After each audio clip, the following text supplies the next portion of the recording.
¿Se logra ver o no? Es que o sea, yo creo que ya escucha por lo menos, pero que no, no puede ver. Em, entonces, ¿por qué es importante entonces que nosotros hagamos detección de esto? Hay un porcentaje que si bien es poco, es importante, y es que en el 3% de los pacientes al diagnóstico se puede observar metástasis. Esto es más frecuente en el tipo de astrocitoma pilomixoide, suele ser asintomática y en la presencia de la metástasis puede empeorar tanto la supervivencia global como la supervivencia libre de eventos, puesto que le confiere un riesgo mucho más elevado al paciente. En la resonancia magnética es importante que nosotros tengamos en cuenta las secuencias en las cuales nosotros vamos a ver la imagen, puesto que esto nos va a dar una idea de qué connotación clínica nosotros le vamos a dar. Entonces, recordar siempre, como ya había mencionado Alondra, que en la resonancia magnética estos tumores pueden ser hipointensos en T1, pueden ser hiperintensos en T2 y también en la secuencia Flay, y ellos se van a asociar a una captación variable de contraste tras la administración de gadolinio, y los astrocitomas de forma habitual son tumores que están bien circunscritos, que se asocian con un componente quístico e intensa captación de contraste en su parte sólida y como podemos ver en las imágenes que estamos viendo acá, donde podemos ver que en el paciente existe una intensa captación de contraste. Sin embargo, el componente quístico, al menos en estas, no las veo de forma tan clara. Apenas en los imágenes que pusiste el que está talámico, que Ujú, se ve un físico, pero sí clásicamente los tumores de bajo grado suelen tener microquistes, pueden tener alguna calcificación, incluso a veces cuando están en la vía óptica, la mayoría de los neurocirujanos que solo piensan en craniofaringioma, piensan en craniofaringioma, y ya hemos tenido 3 casos, se acuerdan que fueron gliomas de la vía óptica, que los metió neurocirujano como craniofaringioma, y no los hasta después. ¿Por qué? Porque se parecen en que son quísticos. Sí. Bueno, para mí son muy diferentes desde la imagen.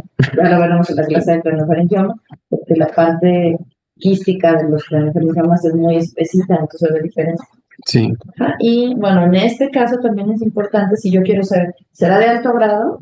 Pues los de alto grado hacen mucho edema y desplazan mucho más las estructuras y se suele ver como un edema alrededor del tumor que en estos no se ve.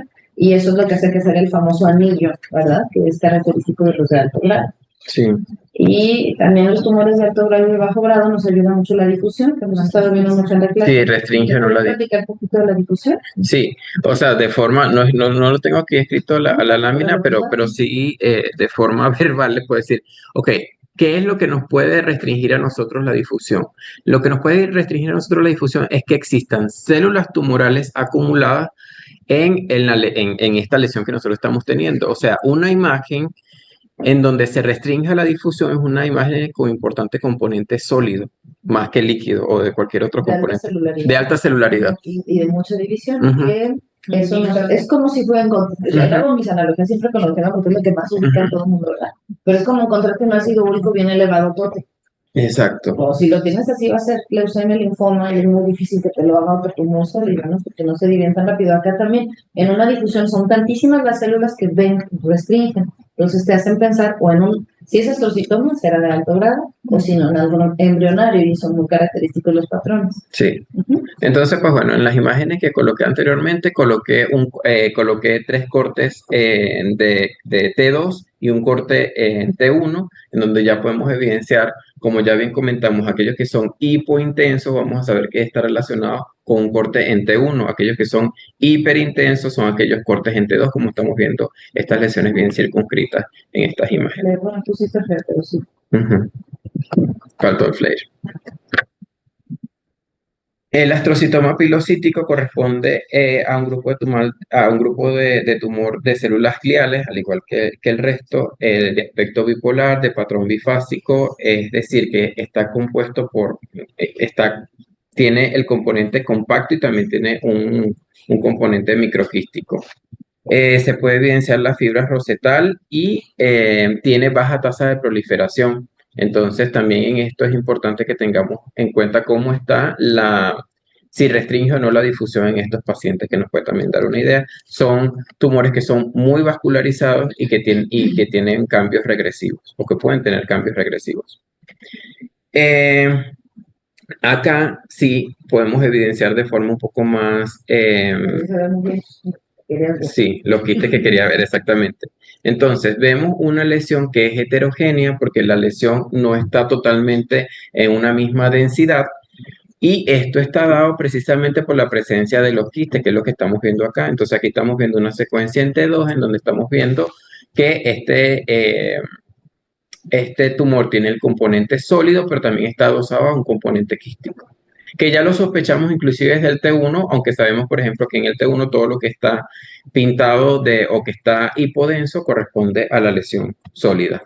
Esto no restringe a la difusión y tiene una captación intensa de gadolínea por zonas sólidas y paredes de los quistes, como estamos evidenciando aquí. Todo lo que está aquí un poco más blanco, un poco más hiperdenso, hace mención a la lesión sólida, y lo que está más hipodenso, que tampoco es que está muy como en referencia a esto, hace mención a los quistes. El astrocitoma piloximoide es pilomixoide, perdón. Porque tiene hay en el centro se ve, mira, esa especie de circulito que parece una roseta, pero no lo es. Eso es lo que le hace pilomixoide. Y el mixoide es por la matriz que tienen, mixoide, que es como un caldito medio espesito que se ven las células flotando ahí. Se ve perfecto en el dibujito. Es que tiene como un círculo y en medio un agujerito. Eso es pilo, y mixoide es toda la matriz que tiene la de. Sí.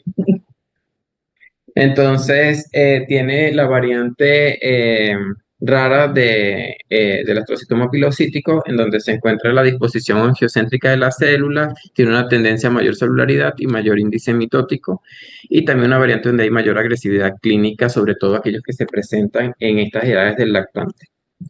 Eso es bien importante porque es el glioma de la vía óptica que vamos a ver en bebés. Entonces, sí, puede tener un poquito más trabajo de control. ¿Y qué esperaríamos molecularmente? Que tú estás acá con la clase y ya tú, ¿cuál es la mutación más frecuente en este tipo de niños? Que afortunadamente hay una terapia blanca, por eso es que hay que conocerlo. Sí, es...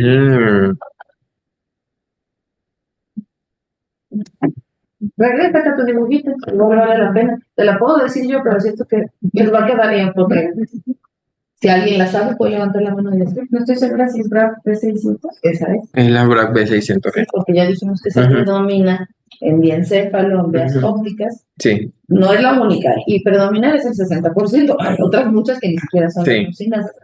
Y en fosa posterior sería la fusión de BRAF. ¿Cierto? Entonces, la bendición es que tienen ahora ya una terapia blanca. ¿Qué condiciones tienes que tener? Pues la biopsia, la detección y el medicamento que ahorita nos va a dar el doctor Diablo, que ahora se sugiere que sean desde la llegada. Sí, exactamente. También tenemos el santoastrocitoma pleomórfico, que puede ir al grado 2, grado 3, representa el 1% de los tumores del sistema nervioso central. La edad media de aparición de este tumor en los pacientes de los 14 años, de aspecto pleomórfico, con atipia y células multinucleadas, con acúmulo de lípidos, y en este también está asociado predominantemente a la mutación BRAF B600E. Su localización predominantemente es supratentorial, el lóbulo temporal, y capta contraste, quistes y calcificación. Dentro de la sintomatología podemos ver que es un paciente que dentro de su historial clínico cursa con convulsiones. En los santoastrocitomas hay que tener mucho cuidado en el diagnóstico porque los patólogos sí los confundieron, los llegan a confundir con tumores de mucho más alto grado. Entonces a veces se sobretrata. Y estos pacientes a veces la pura cirugía y ya no tienes que radiarlos, no nada. Entonces hay que tener mucho cuidado en estos con el Ki-67, que es, va a estar bajito. Entonces si tiene menos del 3% y demás, mejor observar. Todo santoastrocitoma, mejor observarlo que radiarlo, porque era la costumbre radiarlos inmediatamente. Entonces pues no, ¿para qué lo radias gratis, no? Es una barbaridad que lo operes y lo radias.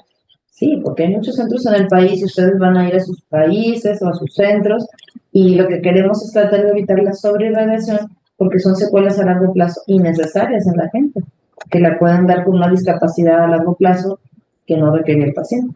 Entonces, no sobretratar, por eso hago la interrupción, porque sobre todo en cuesta un poco de trabajo, y por experiencia propia les digo que cuesta trabajo y empezar a tomar las decisiones de observar es lo mejor. Sí, a continuación ahora con el ganglioglioma, que está dentro de los grados 1 de la clasificación OMS. Es un tumor mixto no neuroglial. También está asociado a la mutación BRAF 600, B600E. Dentro de todos los tumores del sistema nervioso central, ellos suponen el 4 al 8%. La edad media es menor a 10 años de edad. Este predomina principalmente a nivel supratentorial temporal y parietal. También puede presentarse a nivel de fosa posterior y médula espinal. ¿Por qué se llama ganglioglioma? Ganglioglioma. Y porque ustedes han oído el ganglio neuroblastoma, ¿no? Ganglio neuroblastoma. ¿Qué significa ganglio? ¿Y cómo les va? A estos.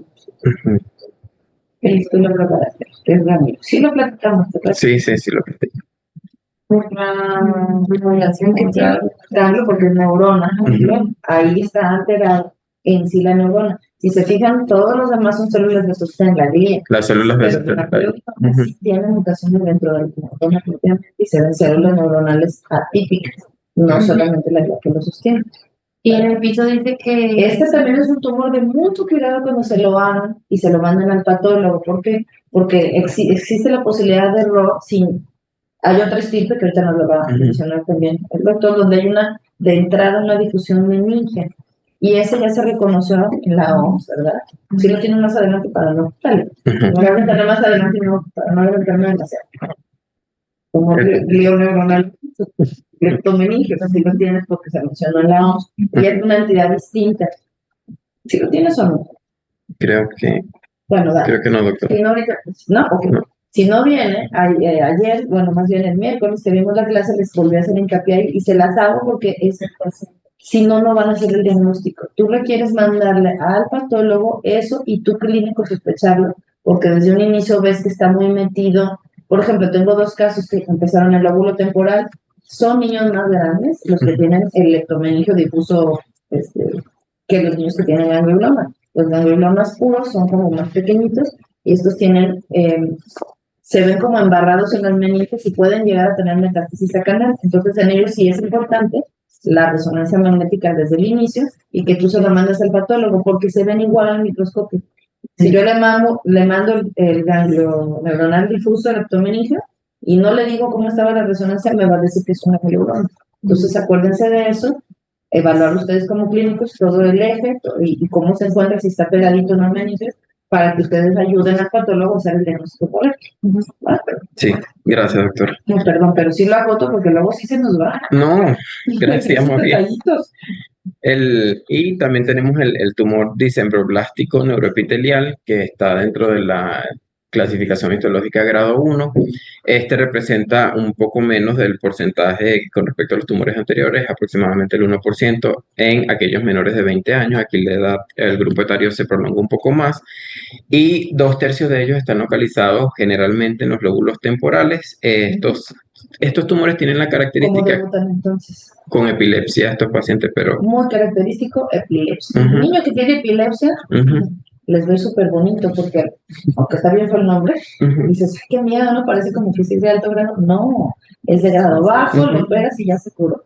Y ahí es, otra vez, fíjense que es como si fuera un grado 4 de una displasia cortical difusa, que es algo que ven mucho los neurólogos y de pronto se hacen tumorales, ¿no? Entonces hay un artículo preciosísimo que también discute mucho cómo ese acomodo de saben que cuando el feto se está formando, la sustancia gris y la blanca hacen una especie como de lavadora, luego ahora sí ya se separan y hacen la sustancia blanca y la sustancia gris separada y quedan poquitos en medio. Cuando hay alteraciones en eso, vienen las displasias corticales. Y digamos, en su última etapa de displasia cortical es esto. Finalmente no se acomodaron bien neuronas y glía y se forman está lesionada y por lo tanto hay muchísimo cortocircuito Sí. y su primera manifestación pues, son crisis convulsivas. Hay un artículo hermosísimo de revisión que habla un poco de eso sobre este tumor específico, se da más en jovencitos y también, obvio, jamás se radian estos porque luego, por el nombre, ¡tras! Los mandan a radiar. Y no. No requieren, es la operación. Entonces, es importante también. Y esperen, nos mandan a radiar, ¿quién creen? Los neurocirujanos. Ha sido un pleito terrible con ellos para hacerlos entender que por favor no. ¿Por qué hacen eso? Pues porque lo ven así y dicen, hay que radiar ahorita. Ok, está bien.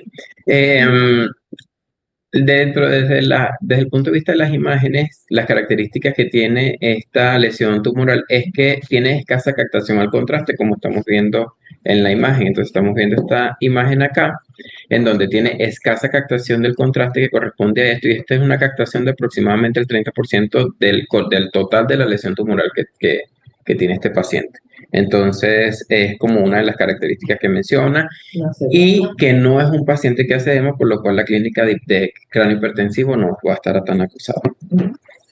Tampoco, como vemos en la imagen, hay desplazamiento de línea media, no hay, bueno, no vemos un corte en donde se evidencian los ventrículos, pero tampoco está acusado por la misma posición en la que está, no tiene tampoco relación. Generalmente son corticales, porque ya dijimos que es de las displasias corticales, entonces pues es muy difícil que te obstruyan el ventrículo. Sí, está muy lejos, está como para llegar allí, está muy lejos, la verdad. Y entonces, de las estrategias globales para el manejo de estos pacientes. Pediatras, todo niño que convulsione, por piedad, sí hagan el estudio de imagen. Pues sí. Porque ya nos han llegado, bueno, he tenido pacientes que han sido vistos por neurólogos, les va a parecer de risa, pero los que han estado cursados en la consulta se han dado cuenta que han tenido neurólogo y endocrinólogo, los dos especialistas viéndolos por 4, 5, 6, 7 años, con su tumorzote cerebral y ya los mandan con total el cardio hipertensivo. Nuevamente, eso es para el pediatra, perdón, No, pero esperan a las criadas. Si el niño tiene algo neurológico, pues la imagen, digo, sí gastará 20,000 que vale una resonancia en lo privado, es cara, pero, o una simple tomografía, es que las tomografías si la hacen tienen que ser contrastadas, de otra forma no van a determinar qué tipo de tumor, o sea, que hay tumor. La tomografía tiene que, ya vieron que parece como arena, ¿no? La imagen, los tumores muy chiquitos no te lo determinan. Entonces, esta estrategia global de manejo de estos pacientes es Watch, Wait. Entonces, ¿qué es lo que vamos a hacer con este paciente? Un paciente. Después de la cirugía, ¿no? Watch después de la cirugía, pero también hay que tener en cuenta aquellos pacientes que no tienen un tumor resecable, también cuál es el manejo que nosotros vamos a tener con estos pacientes, como ya lo he visto en la consulta con usted. Pero bueno, no me quiero adelantar, como que entonces, si tengo un paciente en el cual se le realiza una resección completa, entonces mi manejo en ese caso, aparte de esperar la biopsia y ver qué tipo histológico es estar teniendo un seguimiento, ¿ok? Y un seguimiento por imágenes, nosotros en ese momento estábamos hablando de que al menos cada 2 meses al principio de la cirugía, ¿no? Y ya posteriormente, ya que se tengan ciertos controles, pasar a cada 4 meses y luego cada 6 meses. Entonces, con estos pacientes se le hace la resección completa, los vemos en 2 meses a ver si no existe progresión o cómo están las lesiones residuales o si no hay progresión de las mismas. Y también, una vez, si se tiene resecado, saber lo pronto posible cuál es el resultado de histopatología para saber qué manejo vamos a tener en estos pacientes. Porque ya con la histopatología, inclusive antes de realizar la imagen, podemos saber si es un paciente que puede tener un tumor de crecimiento rápido y que probablemente en esa imagen que nosotros vayamos a realizar, muy probablemente nos encontremos lesiones residuales. Importante. El tratamiento no quirúrgico que incluye la quimioterapia y la observación de estos pacientes, que vamos a ir desglosándolo uno a uno. Entonces, el tratamiento quirúrgico es la primera línea de tratamiento en este tipo de pacientes. El que se pueda realizar una resección completa tiene una incidencia bastante o impacta directamente en lo que respecta a la supervivencia global y a la supervivencia libre de eventos. Es importante que tengamos en cuenta que si bien la mayoría se puede operar, siempre hay que tener cuidado o tener mayor atención a aquellos que están localizados en zonas parietales, puesto que la misma pudiera conllevar un poco más de consecuencias. Sin embargo, bueno, esto es una evaluación que se hace en conjunto con el servicio de neurocirugía y el clínico, en este caso nosotros como oncólogos pediatras, para determinar qué tan riesgo-beneficio es que el paciente se opere, como he podido ver en la consulta con usted, que hay pacientes en donde sí hay alteradas ciertas o compromiso de ciertas vías de comunicación o ciertas áreas del cerebro en las que haciéndole una intervención quirúrgica la calidad de vida de este paciente no va a ser la más adecuada, y concatenando eso al tamaño de la lesión tumoral y el riesgo que compromete esa lesión tumoral, que muchas veces son de un tamaño muy pequeño y de una localización bastante fregada, por así decirlo. Entonces, en algunas ocasiones, como vi alguna paciente con usted, se decide simplemente observación. Claro, esto qué bueno que lo estás mencionando así, porque el tratamiento siempre, siempre, siempre en tumor cerebral es interdisciplinario. No puedo yo decir, ay, que el cirujano lo opere y luego me lo mande. No, los casos idealmente debería llegar un paciente y discutirse. No lo logramos en el 100% de los casos aquí, pero sí por lo menos en la mitad de los casos, ¿no? Tanto con nuestros colegas del Civil Viejo, que son gente que queremos, apreciamos mucho, y nos mandan nuestros saludos a todo el equipo de neurocirugía, como con los de colegas de acá del hospital. Y hay un término, no lo mencionas ahí como tal, pero sí lo explicaste lo que es, que se llama resección máxima segura. La resección máxima segura, preferimos que no le quiten el tumor completo, pero que el paciente salga caminando, hablando, viendo, yendo, y tenga un mejor pronóstico y calidad de vida, a que le quiten todo el tumor y no entreguen una contra que es una gastrostomía en silla de ruedas, y que para que eso Poco funciona para la vida. no hay que fiarse tanto de la plasticidad neuronal. A veces sí, si por ejemplo la secuela esperada no es en el hemisferio dominante, no es en un área que le vaya a tener problemas, por ejemplo, de vista, de movimiento, etcétera, y que te pueda dar un pequeño problema de movimiento que se pueda recuperar con rehabilitación, ahí sí, pues quítalo todo, porque se va a curar, ¿no? Especialmente, los de bajo grado no tanto, pero especialmente en los de alto grado, ahí sí, pues el único control que tenemos es el local.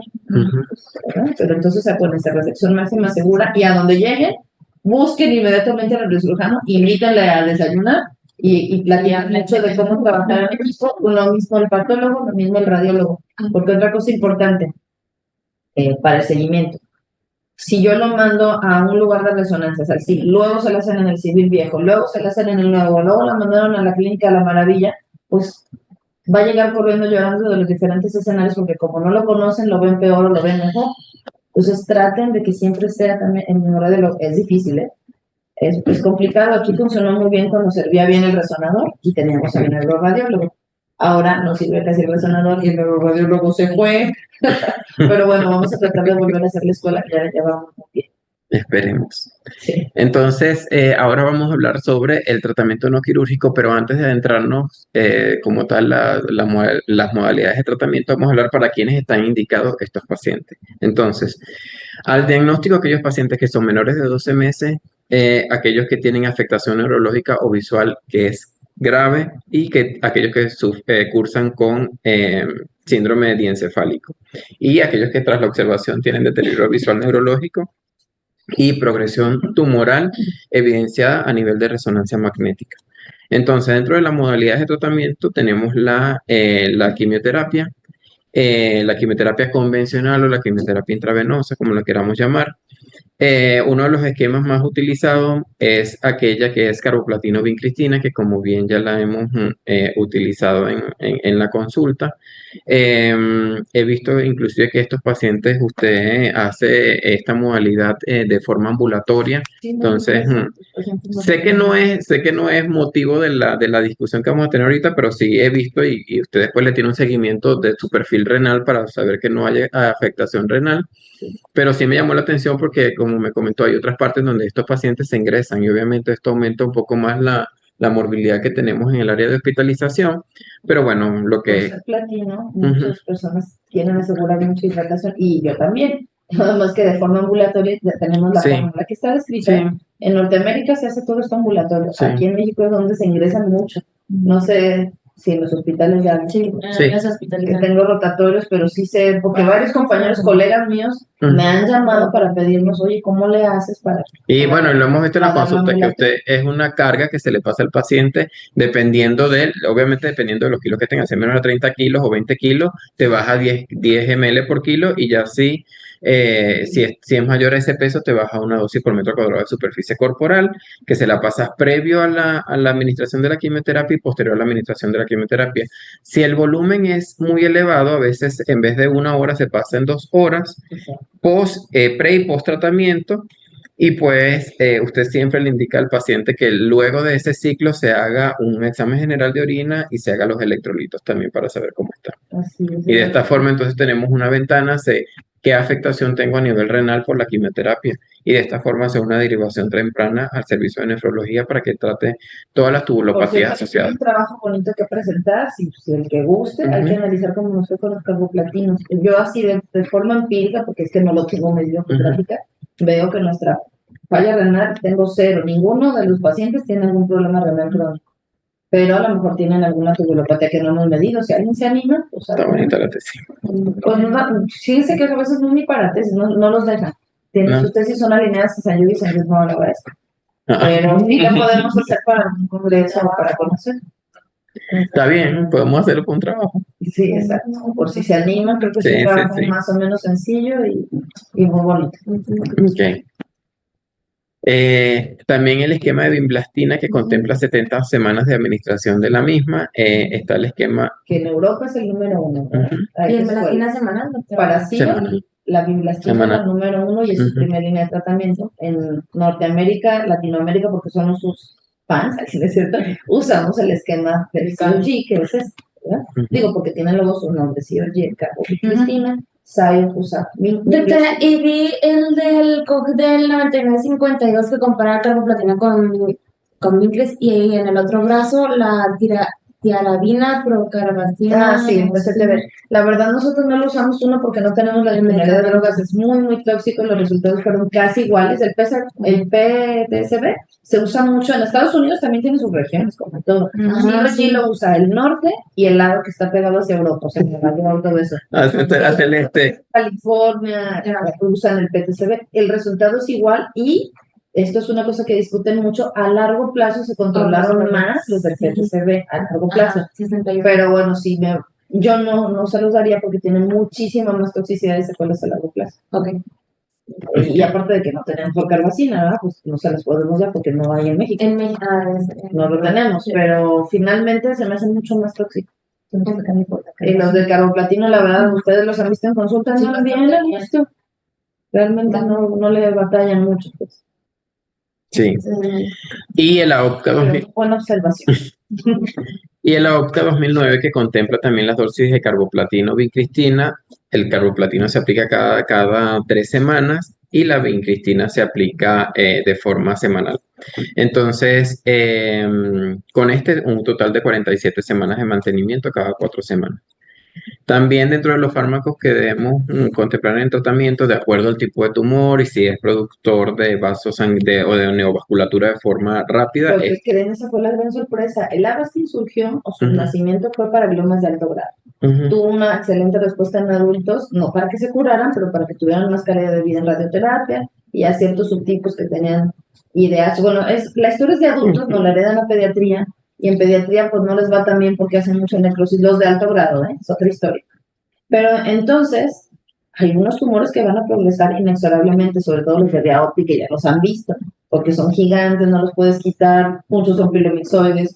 Mucha gente no se tiene acceso a la mutación del VIRAF y además 40% no lo van a tener. Total que son un dolor de cabeza, literal, no para el paciente nada más, sino para toda la comunidad que está al lado de los padres, las enfermeras, la escuela, porque es horrible ver cómo se te va deteriorando un bebé que tú conociste y luego de repente te dejó de ver, ahora está con encefálico y luego, ¿qué hago, no? Entonces, a estos niños les empezaron a dar Avastin, esa es la historia, ¿no? Como a ver cómo les va. Oh, sorpresa, les fue súper bien, aunque eran de bajo grado.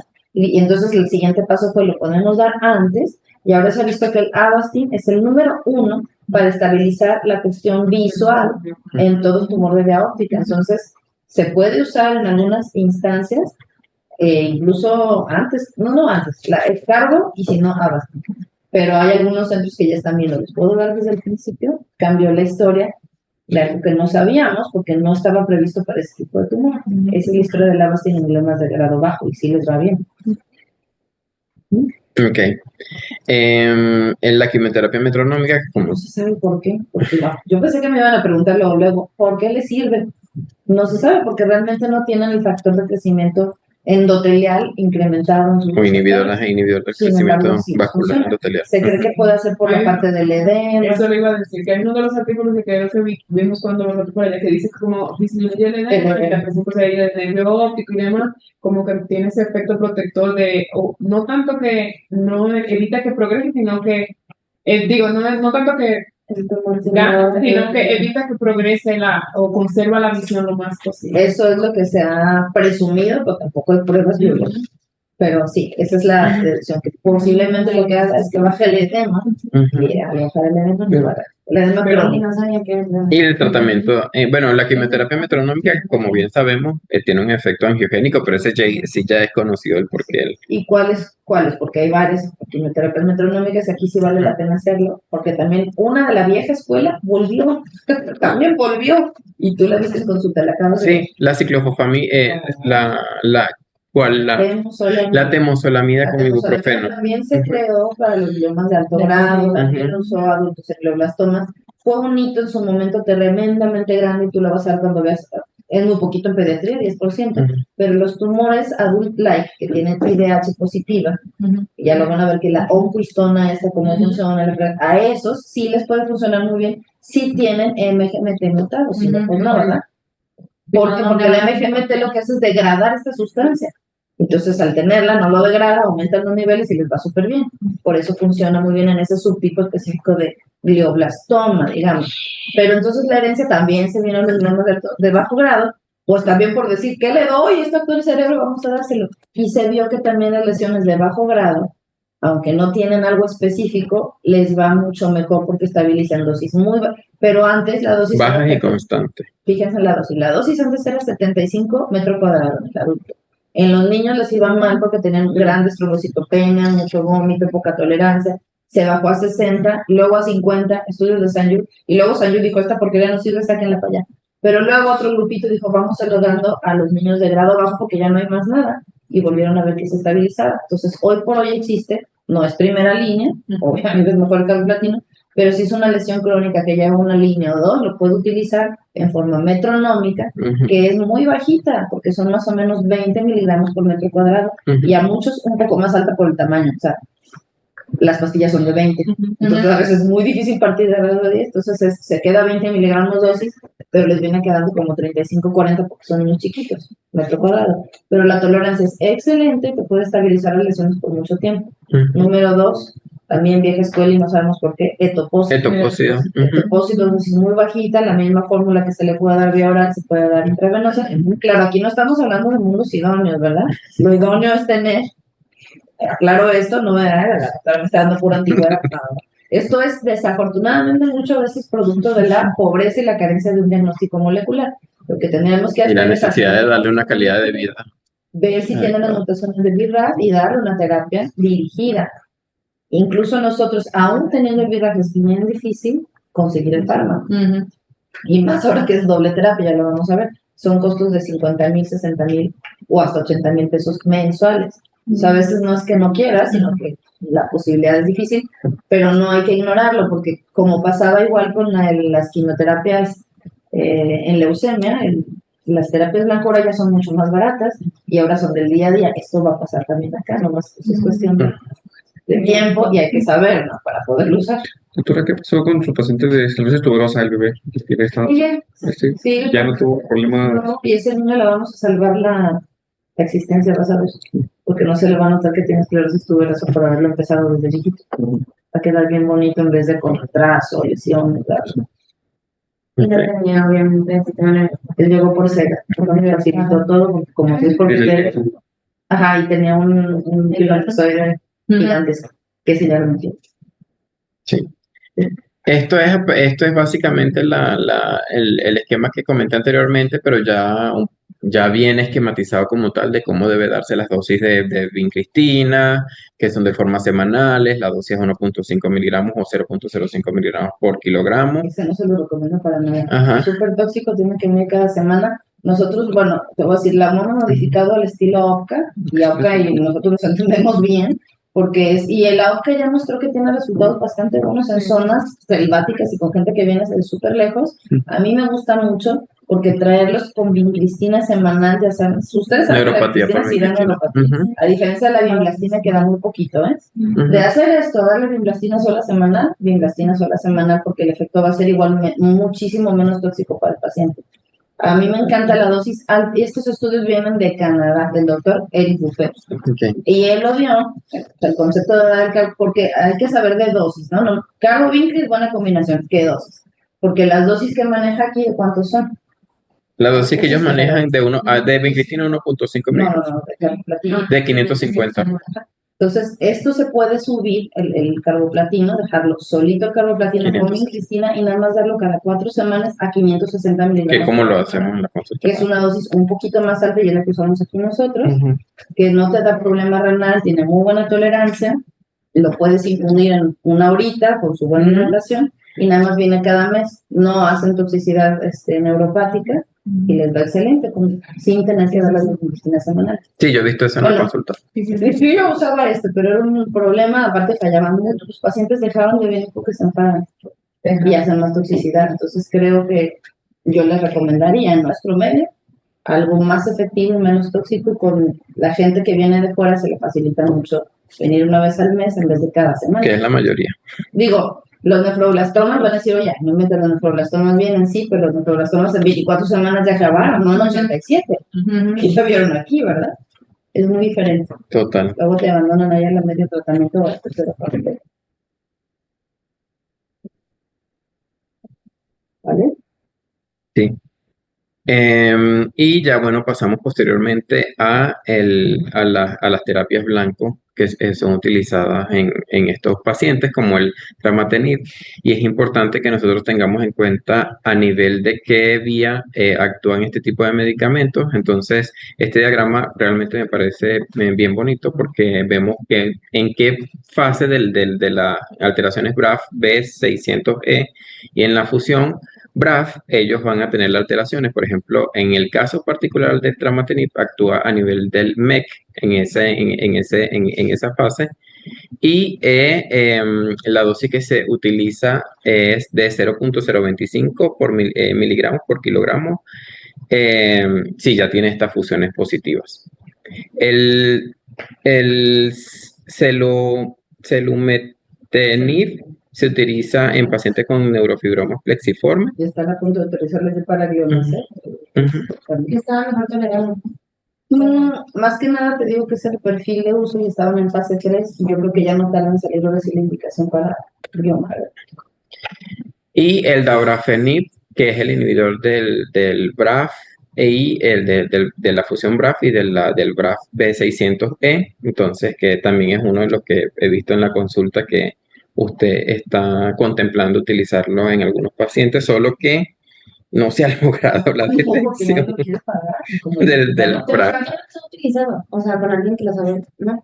La doctora quiere utilizarlo. He visto colegas que los usan en Estados Unidos, pero no los pocos pacientes que tengo, no hay quien me los pague realmente. Pero es una maravilla, es preciosa. Los 3 meses ya la gestión. Pues sí lo vamos a tener en breve, porque ya ahorita estamos avanzando mucho en hacer el diagnóstico molecular. Hoy por hoy en el hospital no se hace nada más BRAF B600E, porque como tenía aplicaciones a otros tumores, ¿cuáles son? Se acordarán, melanomas, y aquí para nosotros las histiocytosis, para ver si van a ser o no crónicas, ¿verdad? Entonces eso nos ha servido y se decidió que se empezara por ese. Este año, si hay recursos, porque no todavía, es hacer la fusión KIA. Entonces, ya si tenemos eso, vamos a poder al menos el 60% de los ostrocitomas darles un correcto diagnóstico y manejo. Sí. Nos va a faltar hacer MIB, CDKN2A, porque ese es un muy mal enemigo.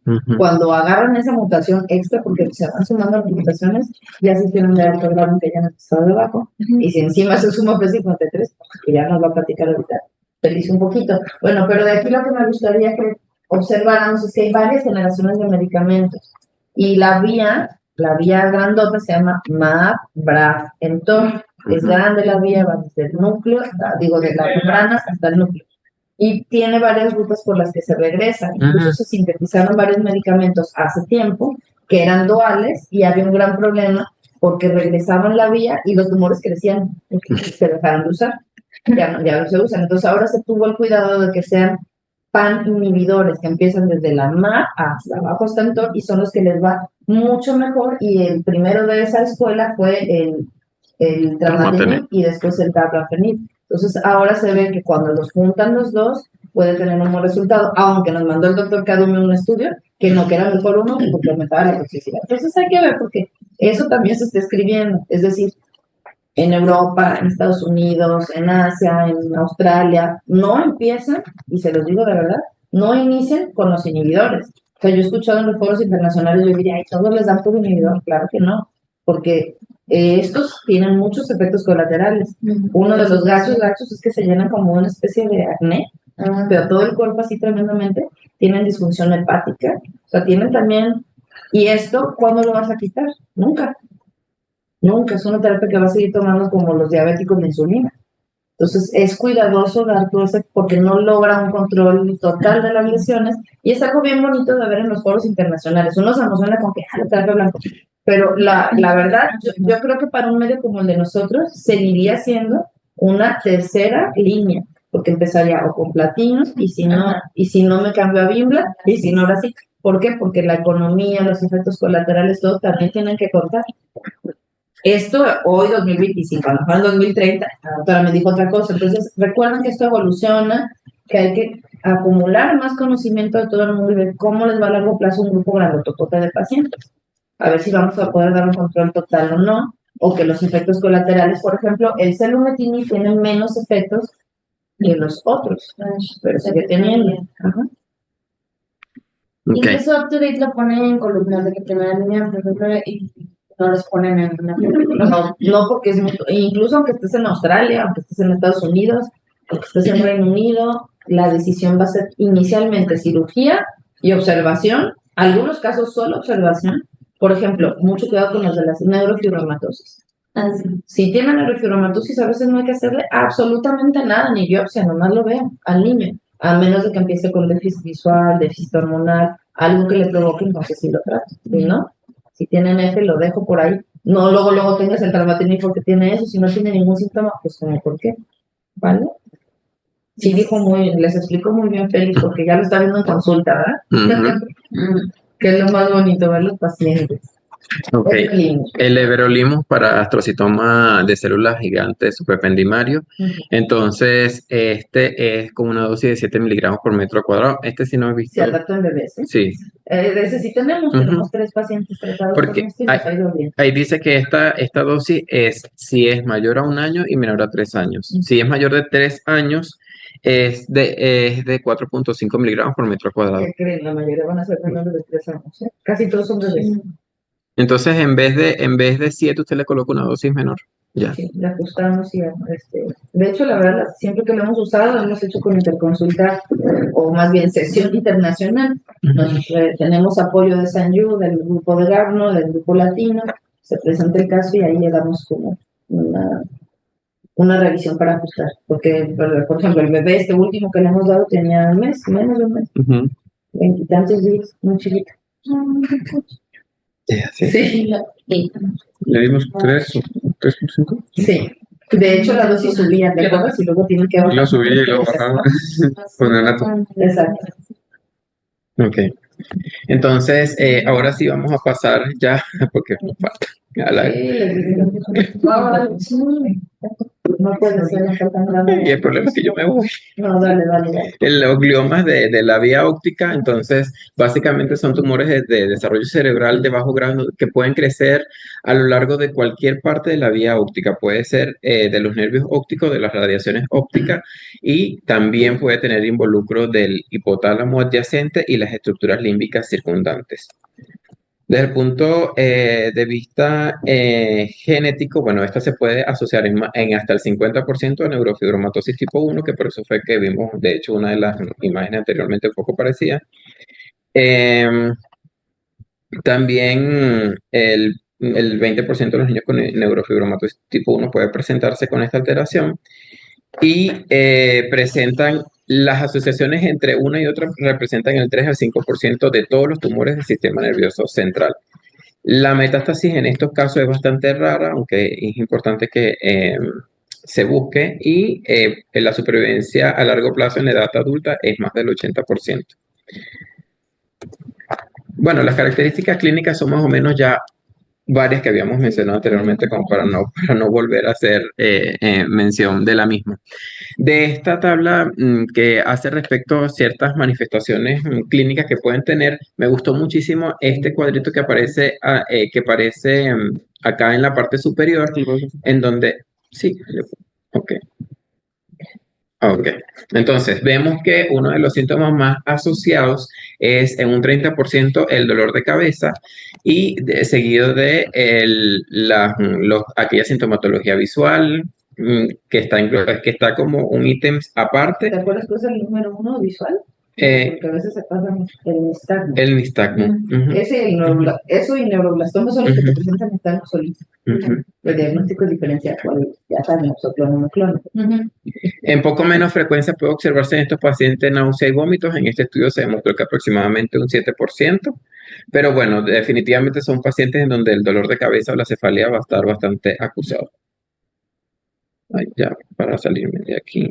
Ay, Este de abajo está precioso. sí. Y eso, del cuadrito de abajo es el que más me gusta, porque dependiendo de dónde esté van a ser los síntomas y la Ah. extensión.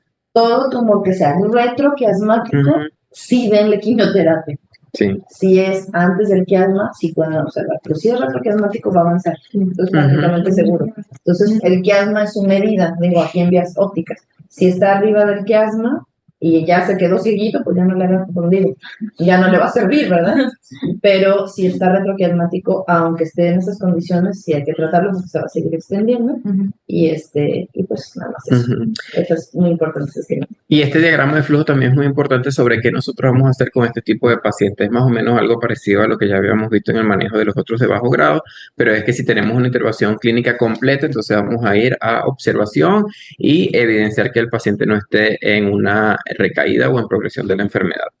Si el paciente le hicieron una resección, hay que ver si esto fue una resección, si le hicieron una resección incompleta o no le hicieron resección, también vamos a tener ciertas indicaciones. Vamos a estar evaluando en aquellas que son incompletas, muy importante la sintomatología del paciente. Y de hecho siempre lo evaluamos en la consulta cuando estamos con estos niños, de ver si tuvo algunos síntomas neurológicos como cefalea, si tuvo alteraciones de la visión. Estamos siempre checando cómo está la agudeza visual en estos pacientes, si tiene todavía presencia de nistagmo, si ha tenido clínica nauseosa o de vómitos, o si a la exploración física evidenciamos que cursa todavía con marcha táxica o que está con un poco de dismetría.